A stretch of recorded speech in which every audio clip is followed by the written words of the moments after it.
Colossenses capítulo 1, versículo 16.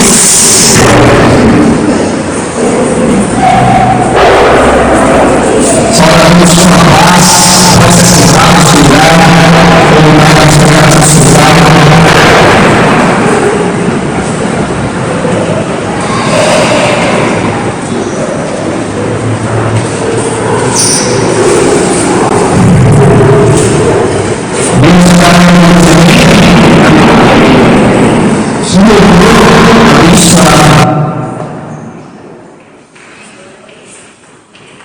É tão bom quando a gente consegue sentir a presença de Deus assim, grandemente, né? Tava até brincando, a Adriana falou, não sei trazer mensagem, eu falei, você está nervoso? Eu falei, imagina, daqui a pouco eu já estou indo lá no banheiro já. Mas depois que a gente faz um louvor desse e a gente sente a presença de Deus, a gente entende que não é pela gente, mas é pela obra do Espírito Santo em nós. E falando na obra do Espírito Santo em nós, a vida do Espírito Santo em nós, eu não sei vocês, mas eu tenho notado que nós estamos vivendo um mundo triste. A palavra de domingo passado, da Aline, não sei se a Aline está entre nós hoje, está ali, mas a palavra de domingo da Aline acho que foi muito bem aplicada, onde ela diz que Deus nos quer sorrindo, Deus nos quer alegres. Afinal, o nosso Deus é um Deus alegre, é conhecido como Príncipe da Paz. Então Ele não há tristeza, Ele é a nossa alegria, a alegria do Senhor é a nossa força. Mas eu comecei a perceber, eu trabalho na área de tecnologia, eu trabalho na área de programação, agora eu tenho um companheiro aqui na igreja que trabalha nessa área também, a Adriana, que está chegando para a gente. E eu vejo na área do trabalho que é muito comum, nós temos mais jovens que não acreditam em Deus, já deixados de lado, são jovens que são frustrados com a família, relacionamentos e coisas assim, não creem em Deus de jeito nenhum. São jovens que enfrentam uma tristeza também muito profunda. Tem uma faculdade, muitas vezes tem ali um namorado, nós somos muitos jovens, tem dinheiro, ganha bem, ganha mal, mas não sente. E lendo um pouco sobre isso, eu vi que alguns pesquisadores, eles já estão vendo que a falta de propósito das nossas vidas, não encontrar um sentido na vida, entristece o nosso coração. Com o tempo a nossa alma começa a entristecer, porque o nosso corpo começa a se perguntar, o nosso coração começa a se perguntar, o que eu estou fazendo aqui? Qual que é o meu propósito? O que me resta aqui?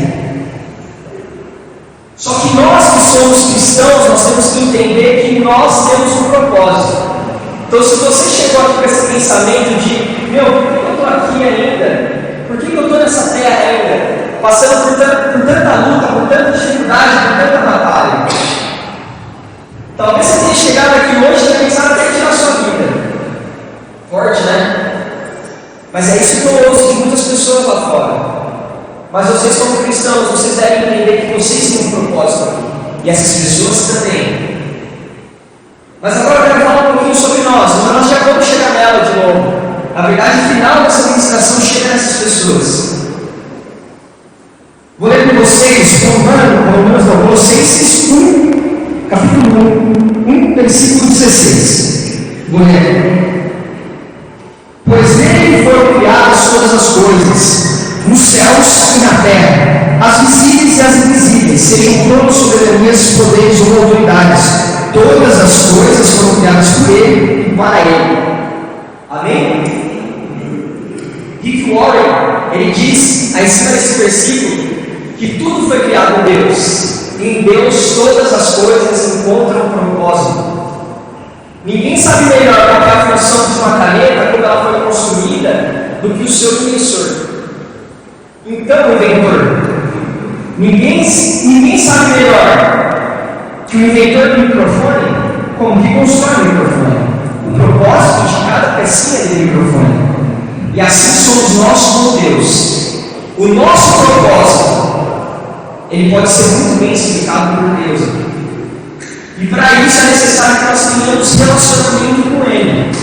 Por quê? Porque a chave para eu saber para que eu sirvo, por que eu estou aqui, é conhecer quem me inventou. Eu preciso conversar com essa pessoa, eu preciso fazer perguntas para E esse Deus que nos responde, Ele vive. Amém?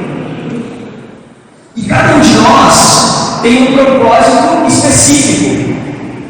Alguns foram chamados para estar no mercado de empreendedorismo, outros foram chamados para estar na base operária, outros foram chamados para estar inteiramente na obra, 24 horas aqui no templo ou no campo missionário. Outros foram chamados para serem evangelistas nos seus trabalhos, nas suas escolas, nas suas faculdades. Campos missionários existem de monte. E há um propósito específico para cada um de vocês, que eu não sei. E aí por isso que eu trouxe Colossenses, agora cabe a vocês buscar.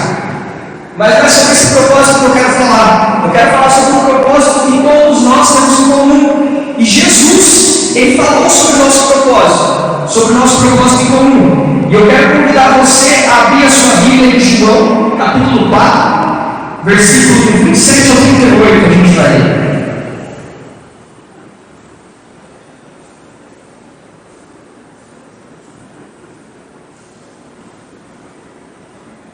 Todos sabiam? Você que está sabendo pode acompanhar aqui. João 4, 27. Vou ler lá.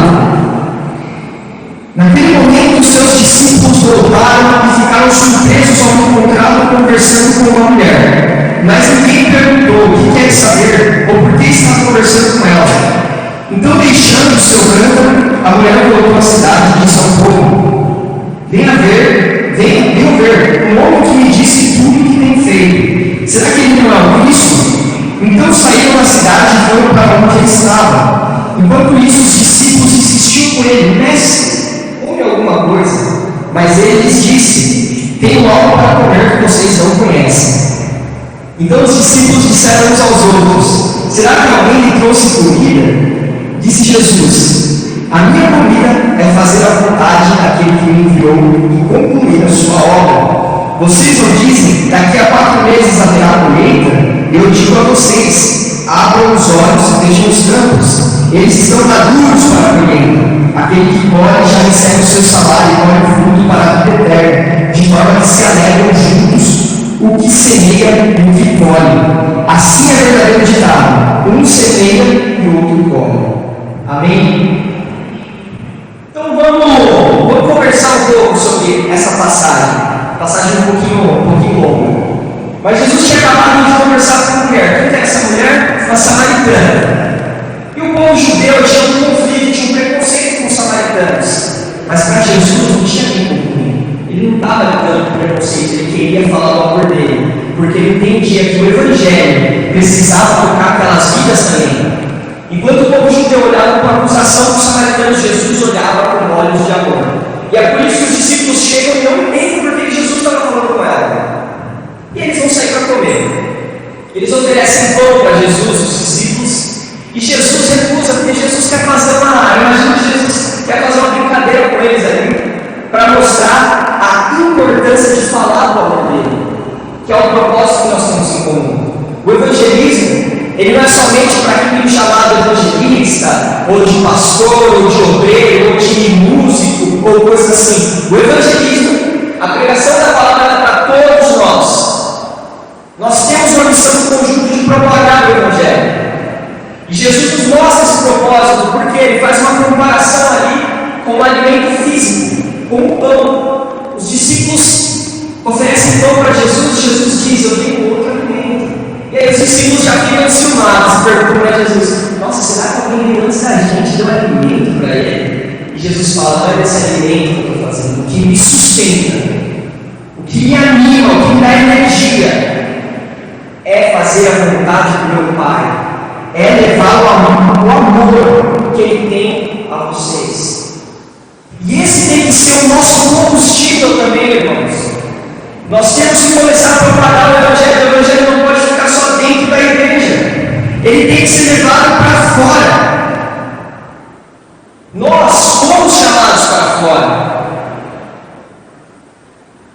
mas às vezes a gente fica enclausulado, a gente acha que está tudo bem aqui, a gente acha que está tudo certo aqui, é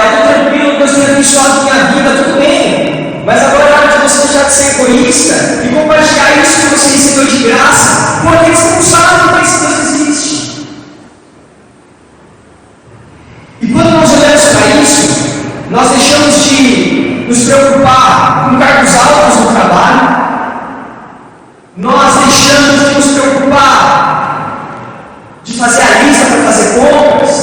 Estou falando que você tem que se importar com esse tipo de coisa, mas isso não pode ser o centro do seu coração, irmão. Não pode, porque isso é vazio, isso vai ficar aqui. Mas quando você tem uma vida para Jesus, você vai poder chegar lá em cima e você vai ver ainda algo que você semeou aqui na terra. E como Jesus falou, talvez você semeie e outra pessoa vai colher. Talvez você evangelize aquele cara do seu trabalho. Você fala, meu Deus, isso daí não vai ter jeito, não vai ter jeito, né? Ou o cara que faz coisa errada, e você vai lá e planta semente, você planta semente, talvez ele vai conhecer uma outra pessoa, que vai trazer uma outra experiência para ele, e vai lembrar de você. Ele vai lembrar que você plantou a semente, aquela pessoa vai colher, mas lá em cima, ele vai saber que você também plantou a semente. E eu quero convidar você a tirar o olho de números. Eu não estou falando que você tem que trazer 200, 300, mas pega aquele número do seu trabalho e fala de Jesus para ele. Olha para ele como Jesus olhou para aquela samaritana, com olhos de amor.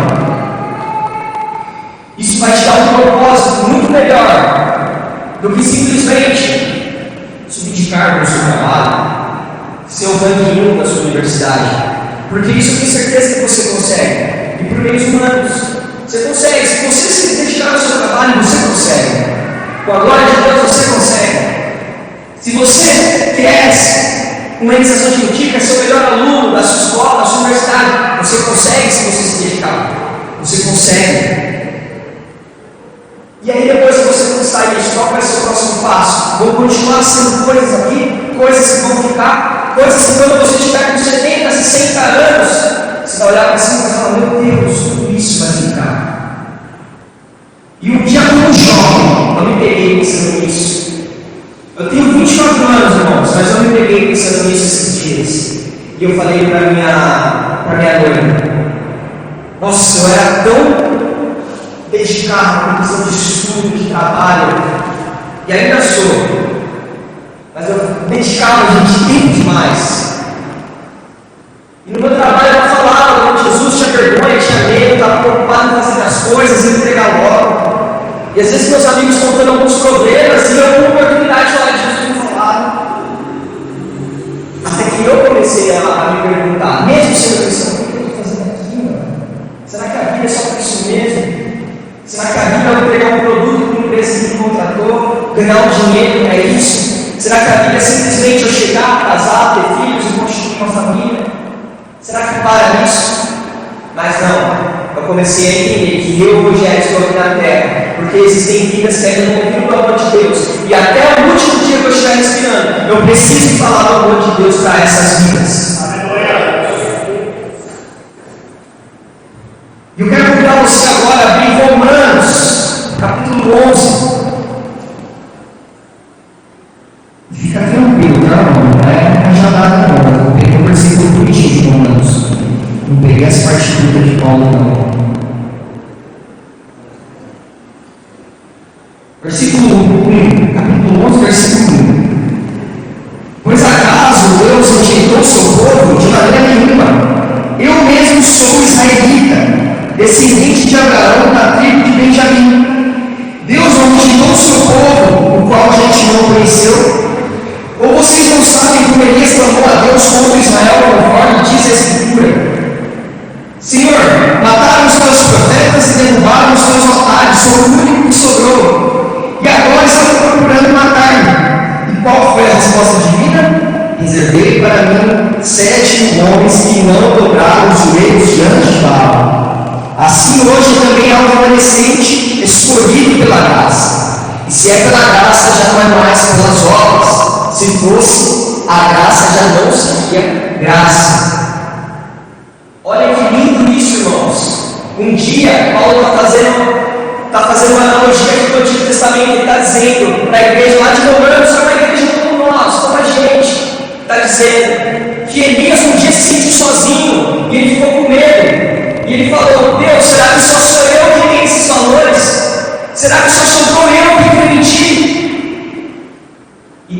para ele e fala: não, Deus, jamais. Porque da mesma forma que há aqueles que transgridem a minha vontade, que querem transgredir a lei, eu deixei os meus remanescentes aqui. E Paulo diz: eu deixei os meus remanescentes pela graça, eu deixei o meu remanescente, que é Jesus. E esse Jesus habita em mim e em você. Aleluia. Nós passamos por um momento de pandemia muito complicado. Talvez você perdeu parentes, talvez você perdeu amigos. E você se pergunta: o que eu ainda estou fazendo aqui? Talvez você perdeu a razão de viver por conta da perda desses parentes, desses amigos. Eu quero dizer para você: há um propósito maior. Se você está aqui ainda, é porque esse Deus sabe que você ainda tem força para levar mensagem de esperança para aqueles que ficaram destruídos nessa pandemia. E o mundo hoje precisa de uma palavra de esperança. Elias achou que estava sozinho, mas tinham 7 mil, ali 7 mil que ele não conhecia, preparados pelo Senhor. Talvez você se sinta sozinho no seu trabalho, na hora de falar de Jesus, ou na sua casa. Tem gente que grita muita batalha no seu lar, mas fica tranquilo. Se for da vontade de Deus, ele levanta 7 mil para lutar do seu lado. Mais pessoas do que essa igreja. Deus vai começar a levantar gente cristã no seu trabalho, para te apoiar, para te motivar, para batalhar com você. Não tenha medo. As ideologias têm nos confrontado no trabalho, onde quer que você pise. As pessoas têm dito coisas que vão de encontro contra a palavra de Deus. Muitas vezes nós ficamos com medo de revelar a verdade. Por quê? Nossa, vou perder os amigos. Meu Deus, vão tirar chacota de mim. Meu Deus, vão achar que eu sou passado. Irmão, no reino espiritual não é assim que funciona. E esse é o segredo para a gente falar do amor de Deus, para a gente evangelizar. É não olhar para as coisas daqui. Se a gente olhar para a zoeira, se a gente olhar para a chacota, se a gente olhar para a vergonha, a gente nunca vai evangelizar. Mas se eu olhar para a coroa lá em cima, para a pedra da coroa que eu vou ganhar, meu irmão, você tira uma força ali para evangelizar, você esquece qualquer zombaria, porque você está bem firmado na sua fé. Você tem relacionamento com esse Deus, você sabe das experiências que Ele tem trazido para a sua vida. E Paulo está dizendo isso para aquela igreja ali: ei, vocês ficaram aqui para anunciar, vocês estão em Roma para anunciar. Ei, que estão em Jundiaí, vocês estão em Jundiaí para anunciar, vocês não estão aqui por uma casa. Se Deus te tira de uma cidade, te traz para cá, é porque Ele tem algo para você aqui, e Ele tem almas para você ganhar aqui. Nós lemos no texto anterior, os celeiros já estão prontos, os campos já estão prontos. Basta nós termos vontade de ir lá e falar de Jesus. Basta nós termos vontade de ir lá e demonstrar o amor dele. E talvez você tenha medo de levar esse amor por conta do seu passado, porque as pessoas conhecem o seu passado. Mas Paulo disse nesse mesmo texto que nós lemos aqui para a igreja de Romanos, ele disse: não é mais pelas obras, porque se fosse pelas obras já adiantaria, mas é pela graça. Pela graça nós somos perdoados do nosso passado, nós temos a chance de começar de novo.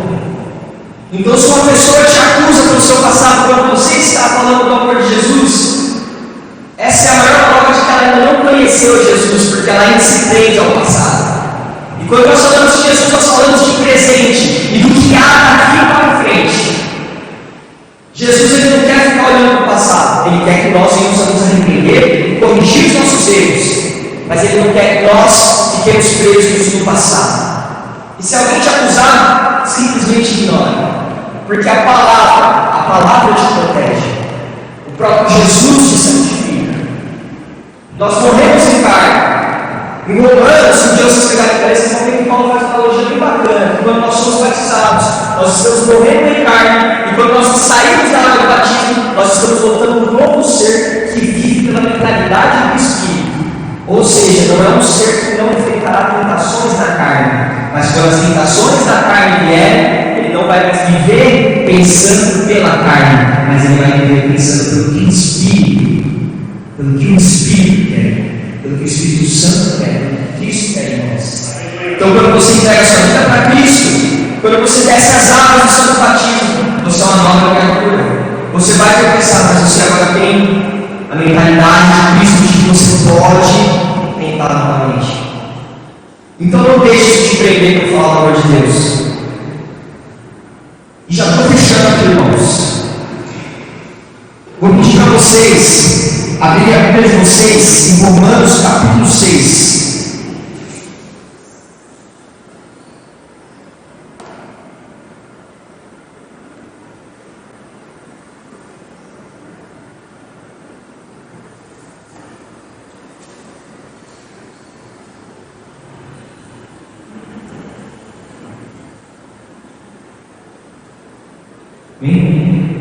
Todos abriram?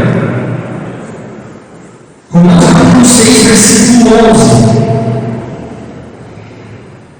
Da mesma forma, considerem-se mortos para o pecado, mas vivos para Deus em Cristo Jesus. Portanto, não permitam que o pecado continue dominando o corpo mortal de vocês, fazendo que obedeçam aos seus desejos. Não ofereçam os membros do corpo de vocês ao pecado como instrumentos de injustiça. Antes ofereçam-se a Deus como quem encontrou a morte para a vida. E ofereçam os membros do corpo de vocês a Ele como instrumentos de justiça. Pois o pecado não os dominará, porque vocês não estão debaixo da lei, mas debaixo da graça. Eu quero ler com vocês mais uma vez o versículo 13. Não ofereçam os membros do corpo de vocês ao pecado como instrumentos de justiça. Antes, ofereçam-se a Deus como quem voltou da morte para a vida, e ofereçam os membros do corpo de vocês a Ele como instrumentos de justiça. Irmãos, que texto lindo.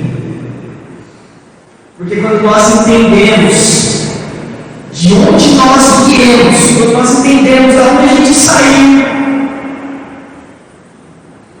isso nos motiva a cumprir o nosso propósito.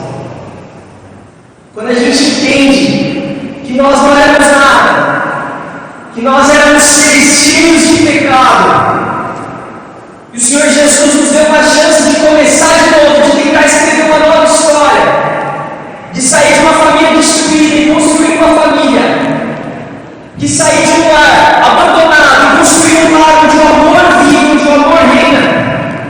Nós olhamos para aquela vida que está na rua, nós olhamos diferente para ela.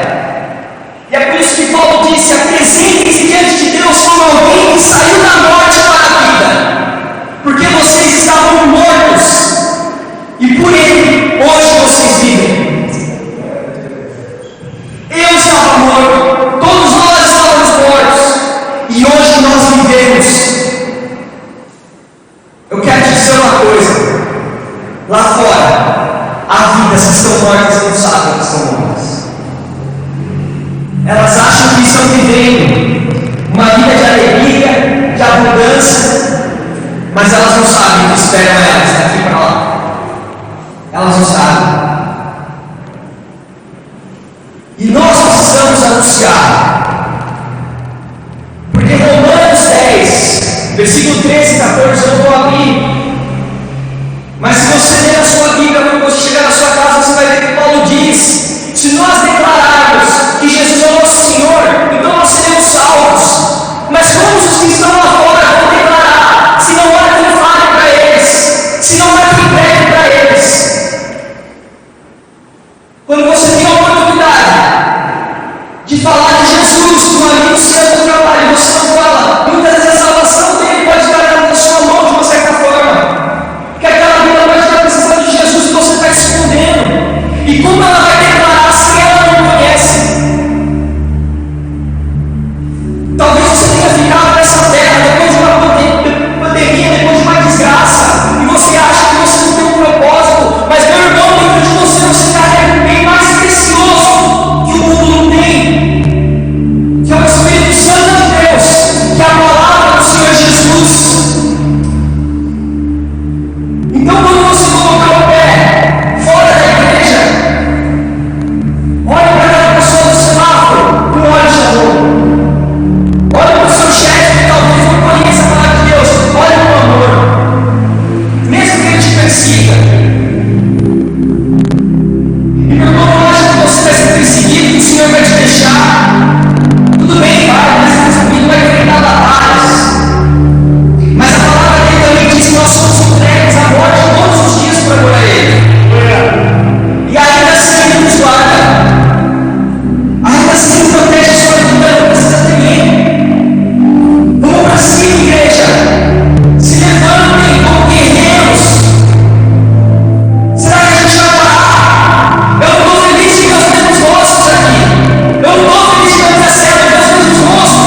Senhor,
tem te chamado para fora, Pai, para levar o teu amor,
nosso coração essa sede por compartilhar aquilo que de graça nós recebemos, Pai.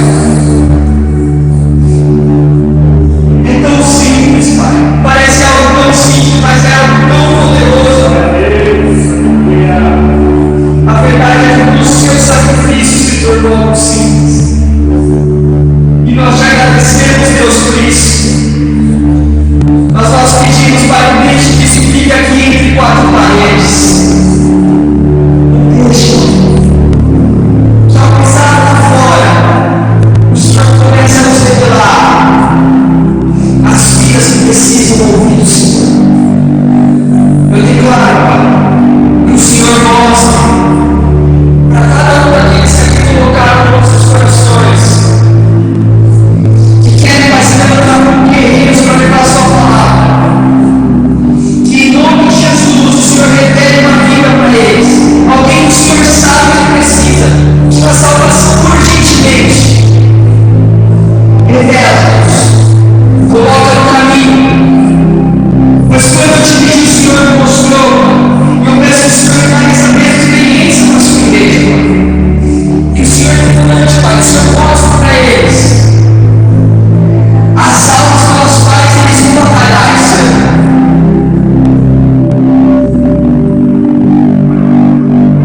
Aleluia. Santo, santo, santo, santo, santo, conosco. Santo, santo, santo, santo, santo, santo, santo, santo. Talvez você ache que a sua casa jamais vai ser salva. Talvez você ache que os seus familiares são possíveis e serão alcançados. Mas o seu trabalho é só levar a mensagem ao Espírito Santo que convence. Planta a semente. Vai plantando a semente. Vai plantando a semente. Aleluia. Vamos declarar mais uma vez essa noite que é dele toda a honra e toda a glória. Aleluia. Senhor Santo, Senhor poderoso, nós te amamos, Deus, nós te exaltamos. Nós cremos, Pai, que o Senhor já está movendo, Pai, céus e terra, para que a sua vontade seja feita. Para que vidas, Pai, para que vidas coloquem a nossa porta, que nós possamos falar do amor para Deus. Aleluia. Aleluia. Pois santo, santo, santo, santo, santo, santo, santo. Nós te amamos, Deus. Aleluia. Aleluia.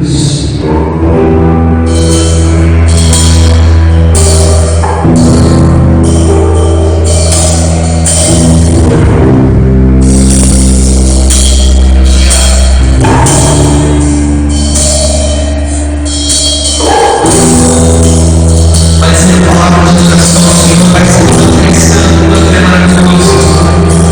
Porque hoje a gente precisa agora do que é necessário para você ver o amor dele. Hoje o Senhor se veste de coragem, de ousadia. Aleluia.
Agora a gente já passa por dentro.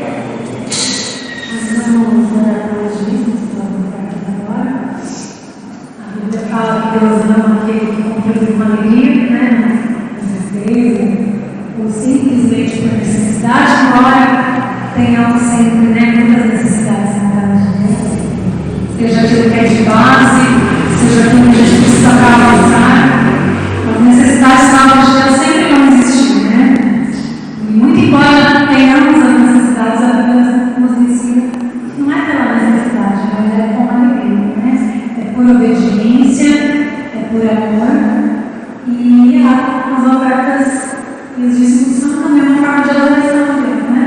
A gente devolver, no caso dele, uma parte de tudo aquilo que Ele tem colocado em nossas mãos, para que Ele nos provê. Então, que você possa mostrar seus olhos para a gente orar. Amém? Deus, nós apresentamos a Ti os nossos dízimos, as nossas ofertas. Pedimos, Pai, que o Senhor receba uma adoração a Ti, que nós possamos sempre entregar uma alegria, Pai, confiando e agradecendo, Pai, por tudo que o Senhor faz por nós. Confiando, Deus, que o Senhor é aquele que provê, independente da situação. Em nome de Jesus, abre a porta de emprego, Deus abençoa a todos aqui, que nunca venhamos faltar nada, Pai, em nome de Jesus. Amém. Amém? Então, vamos cantar.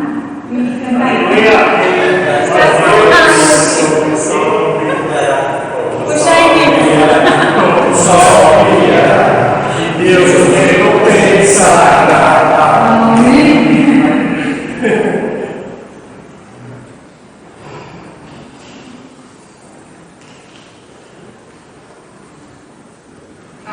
Boa noite, tudo bem? Vou dar os recados. Queria ter falado do retiro que a gente vai ter em maio, vai ter 19 a 21 de maio. Não dá para fazer mais em 4 meses, que a gente está em março, então seriam 3. Vai ser o valor de 420 inteiros. Quem conseguir estar indo vai ser uma bênção, a gente vai falar muito com a gente lá. E menor de 18 anos não pode ir. Outro pecado é um culto de oração. Toda terça-feira a gente tem um culto só de oração aqui na igreja. Tem sempre visto Deus falar com a gente assim poderosamente, tem sempre visto muito a agir dele. Quem conseguir estar aqui, quem está adorando com a gente, vai ser uma bênção de ser aqui.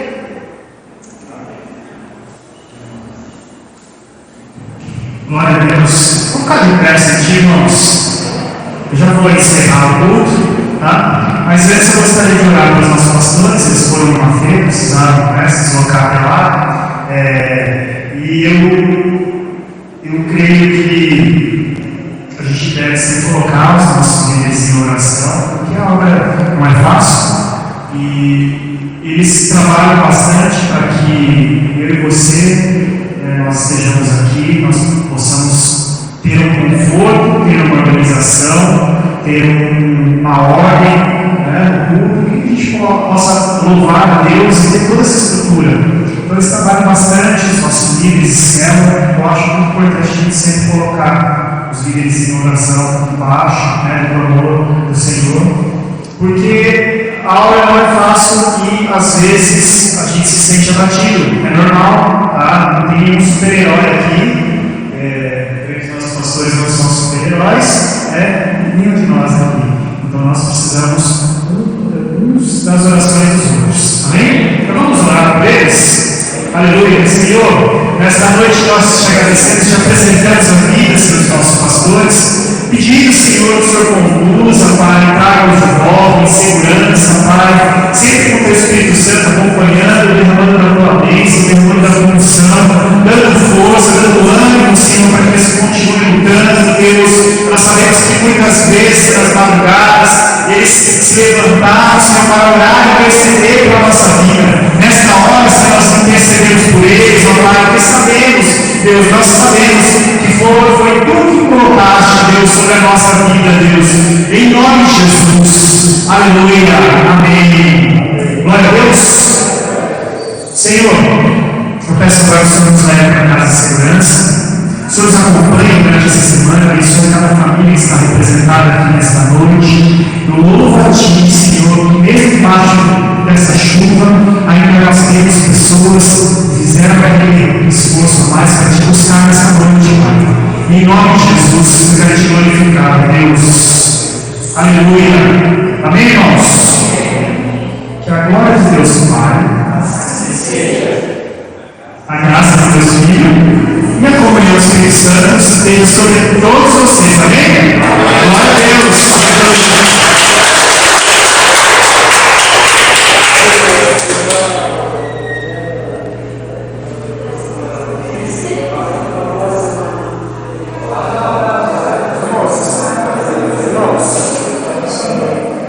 Irmãos, antes de vocês irem embora, deixa eu só dar mais um caminho rapidinho, tá?